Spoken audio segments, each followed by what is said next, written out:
이 사람이 사는 동안에 스트레스가 없을 수는 없어요. 나를 짓누르는 부담이나 스트레스는 어디를 가나 있는 것이고 누구에게나 있는 것인데, 스트레스가 심하면 이게 영적으로 뿐만 아니라 육체적으로도 건강에 영향을 미치더라는 거예요. 가장 큰 스트레스가 아마 돈 때문에 겪는 경제적인 스트레스와 또 몸이 아파서 겪는 스트레스일 거예요. 확실한 것은요, 부자라고 스트레스가 없겠느냐? 부자에게도 부담이 있고 스트레스가 있어요. 가난한 사람에게도 부담과 스트레스가 있어요. 건강한 사람이라고 스트레스가 없겠습니까? 스트레스의 종류만 다를 뿐 누구나 스트레스는 다 있는데, 여러분, 부자가 받는 스트레스가 더 클 것 같아요? 가난한 사람이 받는 스트레스가 더 클 것 같아요? 제가 잘못 물어봤죠? 어떤 스트레스가 가장 커요? 내가 받는 스트레스. 다른 사람 큰일 당하는 것보다 내가 작은 일 때문에 받는 스트레스나 염려나 걱정이 더 크다라는 거예요. 세상에 가장 힘들고 무거운 부담은 자기 부담이고 자기가 받는 스트레스예요. 그런데 깊이 들여다보면 나만 힘든 게 아니에요. 사람은 누구나 다 어려워요. 다 힘들어요. 그런데 누구에게나 있는 고난이나 고통은 지나가고 끝이 날 때가 있더라는 거예요. 이 또한 지나가리라. 멋있는 말인데요. 이 말이 지금 고통당하고 힘든 사람에게는 되게 야속하게 들려요. 고맙게 들리는 게 아니고요. 그 또한 지나갈 거요. 너도 내가 겪은 일 당해봐라. 그런 말 나오는가. 그런 마음 갖게 된다는 거예요. 그런데 확실한 것은 이 고비가 지나고 나면 주님 나에게 더 좋은 일을 허락해 주실 때가 올 줄로 믿습니다. 같이 한번 고백합니다. 우리는 결국 승리할 것입니다. 우리는 결국 승리할 것입니다. 아멘.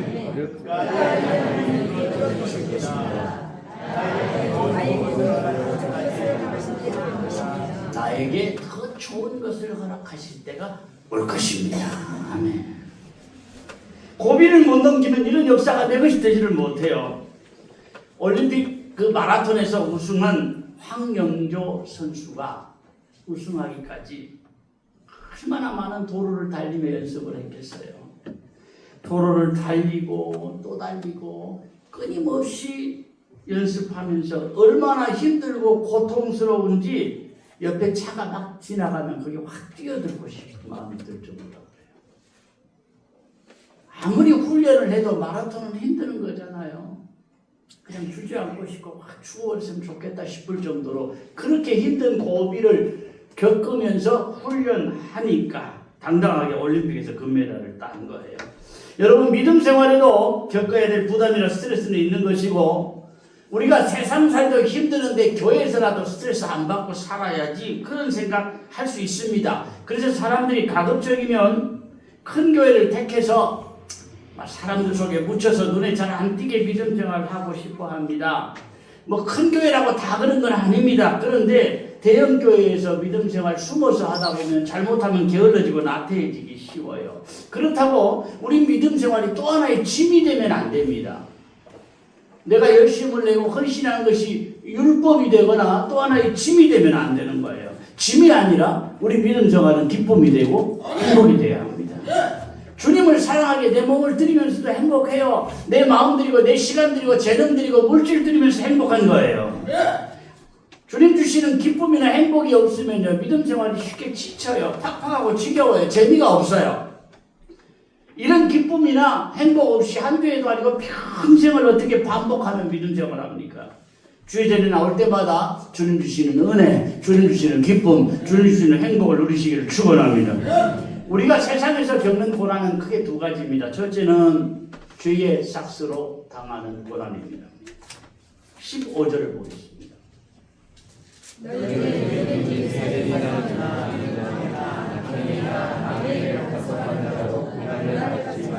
이런 고난 당하지 말아야 된다. 길에 있는 개꼬리를 괜히 잡아당기면 개가 물어요. 자초한 겁니다. 죄 지으면 죄값으로 고통이 나오는데 그런 고통은 아무 유익이 없다 그런 이야기죠. 아나니아와 삽비라가 그 자리에 죽임을 당한 것은 단순히 거짓말이나 돈 때문이 아니에요. 성령을 속였기에 그 자리에서 부부가 연달아서 죽음을 당한 거예요. 다윗이 바세바를 범하고 남편을 죽인 죄 때문에 당대만이 아니라 가문의 대대로 칼이 떠나지 않고 대대로 죄의 값을 치르게 된 거예요. 악한 한 사람 욕심 때문에 잘못해서 이스라엘 전체가 패배를 하게 된 겁니다. 보통 사람보다요 앞선 사람은 더 중요합니다. 각 지파에서 대표로 뽑힌 열 정당권의 불신앙의 주장 때문에 이스라엘 백성들이 40년간 고통과 죽음을 겪어야 됐잖아요. 오늘 제목도 받지 말아야 될 고난. 너무 길어서 다 실지 못했는데 받지 말아야 할 고난과 기뻐해야 할 고난, 이것이 제목입니다. 죄 때문에 받는 고난은 받지 말아야 될 고난이다. 아멘. 그런데 죄로 인한 고통에 때라도 은혜 주실 때 잘 깨달으면 복이 됩니다. 시편 119편에는요.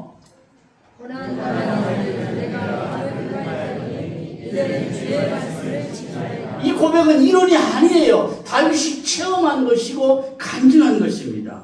사실 믿음 생활에 문제가 많아요. 그런데 아무 탈이 없어요. 그게 더 큰 문제입니다.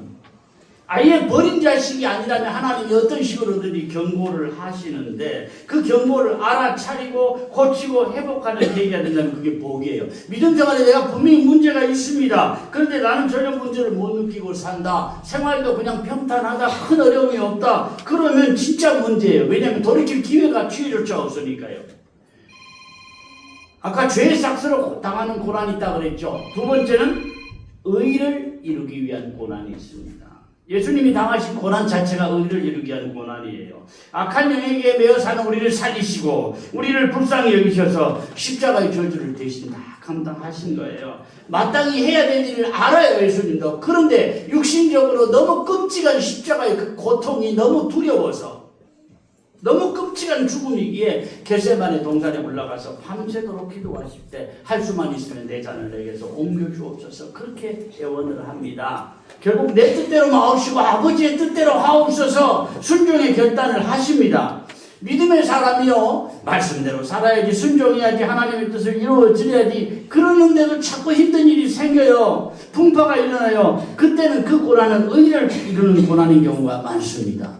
욥의 친구들이 생각한 것처럼 욥이 다른 사람보다 끔찍한 죄 지어서 그런 끔찍한 고난 당한 것은 아니었어요. 나를 연단해서 나를 더 귀하게 쓰시려고. 그런 고난 당할 때 어떤 마음 가져야 하느냐. 12절에 이상히 여기지 말라 그랬고요. 13절에는요. 오히려 너희가 그리스도의 고난에 참여하는 것을 즐거워하라. 이는 그의 영광을 나타내실 때에 너희로 즐거워하고 기뻐하게 하려 함이라. 내가 주님의 고난에 참여한 것을 오히려 즐거워하고 기뻐하라. 그렇게 말씀을 하면서 14절에는요. 너희가 그리스도의 이름으로 지도를 하여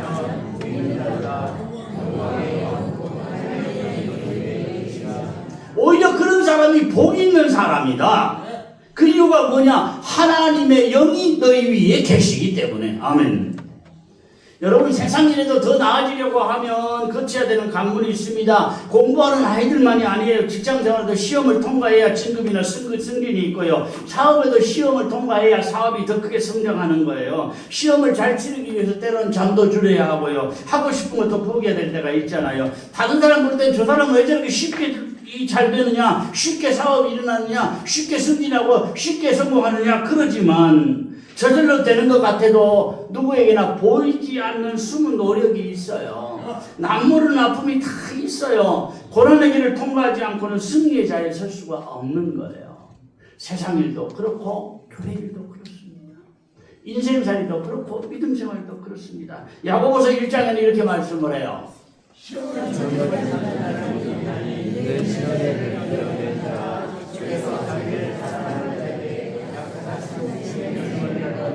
주님 주시는 시험은 우리를 넘어뜨리기 위한 시험이 아니라 우리를 연단하셔서 더 큰 상급 주시기 위한 시험이더라 이 말이죠.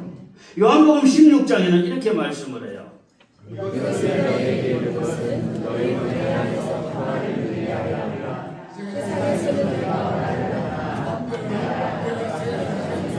세상에서는 환난을 당하나 담대하라 내가 세상을 이기었노라. 이 말씀은 내가 그 끔찍한 십자가의 고난을 겪고 나서 당당하게 승리하지 않았느냐. 너희들이 환난을 당해도 나처럼 너희들 모두가 승리자가 될 것이다. 아멘. 주님이 약속한 것은요, 환난 면제가 아니라 승리를 약속해 주시는 거예요. 결론은 두 가지입니다. 같이 한번 보겠습니다.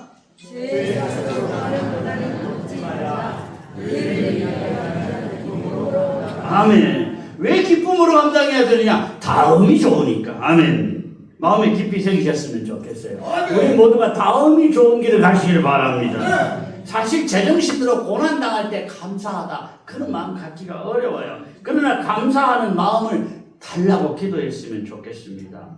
사업을 하는 분인데요, 사업이 너무 어려워서 머리카락이 다 빠질 정도. 여러분 너무 신경 쓰고 스트레스 받으면 머리카락이 빠질 정도가 됩니다.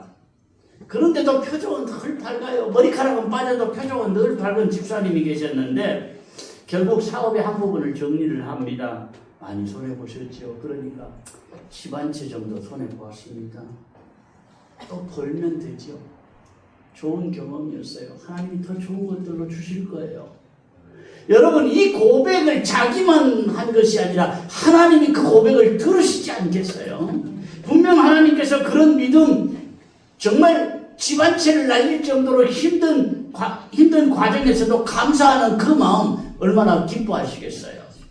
당장 환경은 어려워도요, 때를 따라 주시는 말씀으로 힘을 얻고 헤쳐나가시길 바랍니다. 모든 말씀이 다 좋아요. 그런데 고난 가운데 특히 가까이 될 말씀이 바로 베드로 전후서입니다. 베드로 전후서는요, 당시도 힘들지만 네로의 대박해를 앞두고 있는 성도들에게 마음 준비, 믿음 준비 잘하라고 주신 말씀이거든요. 어느 정도로 힘들었느냐? 죄 안 짓고도 죄인이 되어 범법자가 되고 반역자가 되는 겁니다. 믿는 사람은. 왜 그러냐? 아예 로마에서 법으로 1년에 한 번씩은 이 시저의 동상 앞에 충성을 맹세하고 시저를 주님이십니다. 그렇게 참배를 하도록 그렇게 법으로 정해놓았어요. 가이사는 주님이십니다. 그렇게 고백하라는데 예수 믿는 사람은 주님은 오직 예수님 한 분뿐인데 눈에 보이는 황제에게 가이사는 주님이십니다. 그런 고백을 할 수 없잖아요. 고백하고 나면 충성인증서를 발부를 해줍니다. 그 충성인증서 받은 사람은 죄인이에요. 범법자예요. 반역자예요. 특별한 죄 안 짓고도 범법자가 되고 반역자가 된다니까요. 자, 16절 보겠습니다. 만일 그리스도인으로 고난을 받으면 돌아오지 말고 초대교회 당시 그리스도인이라는 명칭은요, 세상 사람들이 예수 믿는 것들을 조롱하는 그런 명칭이었어요. 그런데 그런 조롱에 흔들리지 말라. 믿음의 사람이 잘못된 행동으로 고난을 받으면 부끄러운 줄 알아야 하지만 내가 믿음으로 살다가 고난을 받으면 그 고난을 부끄러워하지 말고 도리어 그 이름으로 하나님께 영광을 돌리라. 아멘.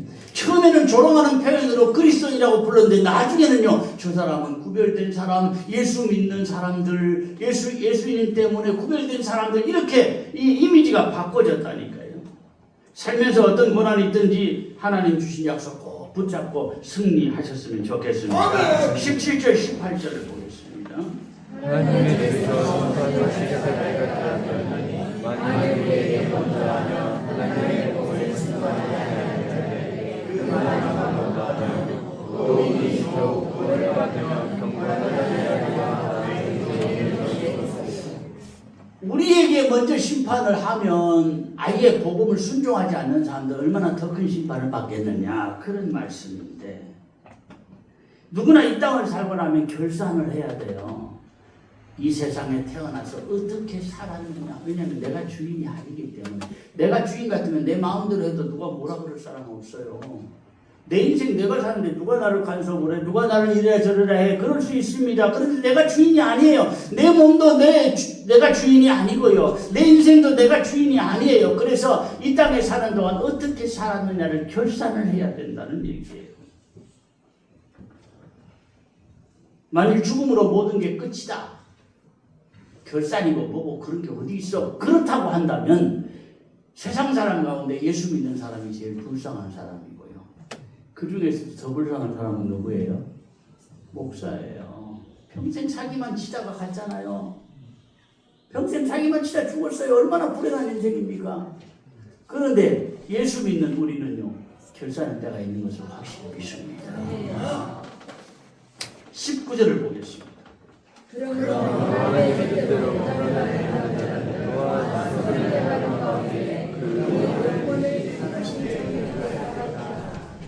믿부신이라는 단어 잘 안 쓰니까 몰라요. 믿부신이라는 뜻이 뭐냐면 믿을 만한, 신실한 그런 뜻입니다.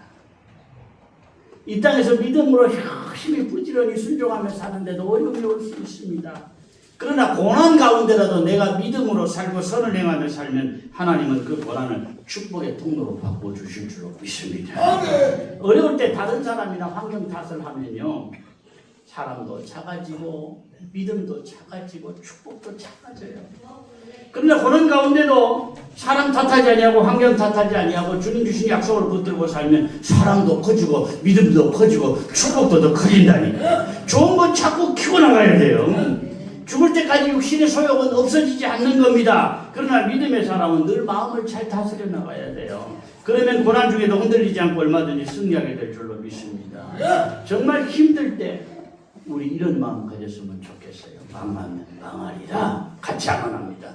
망하리라. 죽으면 죽으리라. 어떤 때가 있어도 나는 믿음을 이겨내리라. 이 마음으로 하나님을 기쁘하라. 하나님께서 나의 중심과 믿음을 싣고 가는 도망보다 더큰 축복을 받을 줄 믿습니다. 뭔 소리요? 망하면 망하리라. 그러다가 망하면 어쩌려고? 죽으면 죽으리라. 그러다가 죽으면 어쩌려고? 아닙니다. 망하면 망하리라. 그 각오로 사는 사람 안 망해요. 죽으면 죽으리라. 이 각오로 사는 사람은 죽게 내버려 두시지 않아요. 하나님께서 그런 믿음의 사람을 결국은 이기게 하시고 하나님이 우리가 겪은 고난보다 더 큰 축복을 허락하실 때가 온다니까요.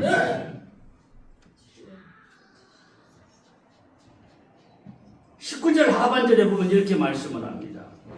그 영광을 누리시는 참으시되 이 말씀은 나의 모든 것을 아시는 주님께 맡기며 살아라. 의탁할지어다. 완전히 맡겨버려라. 여러분, 내가 너무 붙들고 고민하고 힘들게 살지 말아야 돼요. 사람이 할 수 있는 건 한계가 있다니까요. 여러분, 내일 일도 모르고 살잖아요. 인생은. 사람은 한계가 있어요. 열심히 해야 하고 부지런히 살아야 하지만 사람에게는 한계가 있어요. 쫙 내려놓고 주님께 맡기고 살면 주님께서 오히려 내 인생을 더 풍성하게, 더 평안하게, 더 복된 길로 인도해 주실 줄로 믿습니다. 목자는 좋은 길로 인도하려고 하는데 양이 자꾸 삐져나가요. 처음에야 여러분 목자의 지팡이 보셨죠? 끝이 이렇게 굽어 있잖아요. 양이 삐져나가면 목을 탁 걸어서 다시 되돌려놓고 이쪽으로 삐져나가면 걸어놓고 하는데 영 빗나가는 양은 다 놔놓고 그걸 찾으러 또 가야 돼요. 못 찾으면 결국은 굶어 죽거나 떨어져 죽거나 짐승에게 잡혀먹어 죽어요. 내가 고집 부리면 하나님이 힘드시다니까요. 그저 성령의 인도하신 따라 하나님의 인도하신 따라 간섭하신 따라 잘 따라가시기를 바랍니다. 고난의 때는요, 어떤 마음 가지셔야 하느냐. 이것저것 정신이 없죠. 그러나 고난의 때는 내 믿음 하나님께 보여드려야지. 평소에도 내가 믿음이 있습니다. 그러나 고난의 때는 이 고난의 때에 내가 진짜 믿음을 하나님께 보여드려야지. 기회로 삼으셨으면 좋겠어요. 하나님께서 이거 확인하시고 나면 나에게 예비하신 것을 아낌없이 부어주실 줄로 믿습니다. 최상품 가구는요, 순탄하게 자라는 나무가 아니라 비바람이 많은 지역에서 자라는 오크나무로 만들어진다 그래요. 나무라고 다 같은 나무가 아니에요. 비바람에 시달리면서 더 좋은 제목이 되는 거예요. 어떤 환경이든지 주님이 붙드시는 승리자로 살아가시길 바랍니다. 세상에서는 환난을 당하나 담대하라. 내가 세상을 이겼노라. 내가 이긴 것처럼 너희도 이길 것이다. 믿음으로 이기고 기도로 이기고 승리를 만들어 나가는 축복의 주인공들이 다 되셨으면 좋겠습니다. 자, 우리 찬양하고요. 주신 말씀을 기억하면서 잠깐 기도하겠습니다. 주님 마음 내게 주소서. 같이 기도 찬양합니다.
고난은 지나가리라 이 말이 나에게는 되게 야속하게 들릴 수도 있습니다. 그런데 주님 예비하신 죽음의 결말을 보면 좀 마음이 달라져요. 주님 주시는 결말을 보고 살게 하옵소서. 아멘. 두 번째, 삶에서 실수하거나 죄에서도 강하는 고난은 듣지 않고 살게 하옵소서. 할 수 있으면 받지 말아야 될 고난이에요. 세 번째, 순종하는 길이 강한 고난이라며 믿음으로 아멘. 고난의 진짜 많은 아멘. 우리 같이 잠깐 동안만 합심해서 짧지만 정말 마음을 다해서 우리 같이 한번 기도했으면 좋겠습니다. 아버지.